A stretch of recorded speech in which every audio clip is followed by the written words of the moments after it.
अस्सलामुअलैकुम स्टूडेंट। क्या पंजाब यूनिवर्सिटी ने वाकया ही एमए एमएससी प्राइवेट कैंडिडेट के लिए एडमिशन का ऐलान कर दिया है, या फिर ये जो फैसिलिटी है, ये जो ऐलान है, सिर्फ पार्ट 2 के स्टूडेंट के लिए हुआ है? आइए जानते हैं इस वीडियो में।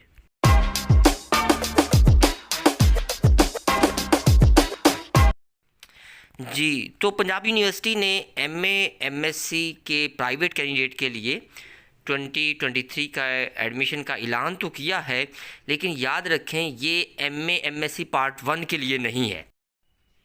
एमए एमएससी पार्ट 1 में अगर किसी की कोई सप्ली थी या कोई पार्ट 1 के पेपर या पूरा पार्ट 1 जो है इम्प्रूव करना चाहता है, तो आप जो है वो पार्ट 1 का एडमिशन भेज सकते हैं। अदरवाइज़ पार्ट 2 का जो एडमिशन है वो आप भेज सकते हैं। और याद रखें पार्ट 2 में भी ये लास्ट चांस है। आपको पता है कि एचईसी ने तमाम यूनिवर्सिटीज़ को एमए के एडमिशन के लिए रोक दिया है। ये एक लॉन्ग नेगोशिएशंस के बाद, डिस्कशन के बाद यूनिवर्सिटी ने परमिशन ली है।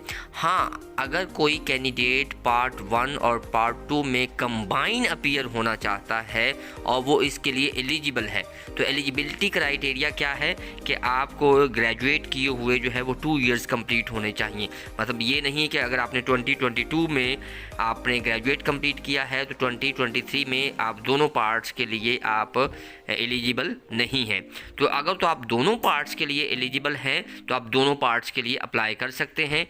लेकिन अगर आपने महज पार्ट 1 में अपीयर होना चाहते हैं और आपके माइंड में है कि पार्ट 2 में नेक्स्ट ईयर अपीयर होंगे, तो आप एडमिशन जो है वो नहीं भेज सकते, क्योंकि इस बार लास्ट चांस है दोनों पार्ट्स का। या तो आप पार्ट 1 2 दोनों इसके लिए एलिजिबल हों तो, या फिर ये भी है कि आप पार्ट 2 में ये फाइनल एग्ज़ाम जो है वो लास्ट टाइम लिया जा रहा है, इसके बाद एडमिशन जो है वो नहीं ओपन होंगे। और पार्ट 1 का सिर्फ मैंने आपको बता दिया है, या अगर तो आप इम्प्रूव करना चाहते हैं या फिर जो है आपकी कोई सप्ली थी तो आप सिर्फ पार्ट 1 का एडमिशन भेज सकते हैं। अदरवाइज़ आप सिंगल पार्ट 1 का एडमिशन नहीं भेज सकते। अपनी फ़ीस ज़ाया मत करिएगा। अब एमए के जो सिंगल पार्ट की फ़ीस है वो 7,970 रुपीज़ है।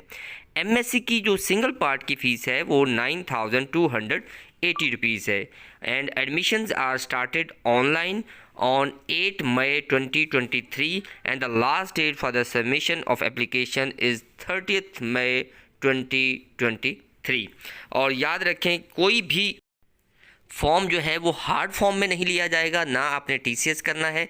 Just go to Punjab university website, link मैं डिस्क्रिप्शन में दे दूंगा।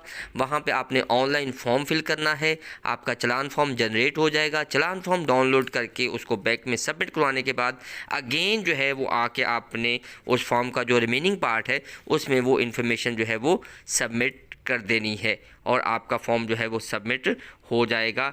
हार्ड फॉर्म किसी भी फॉर्म में बाय हैंड या टीसीएस भेजने की ज़रूरत नहीं है। And best of luck for your exams.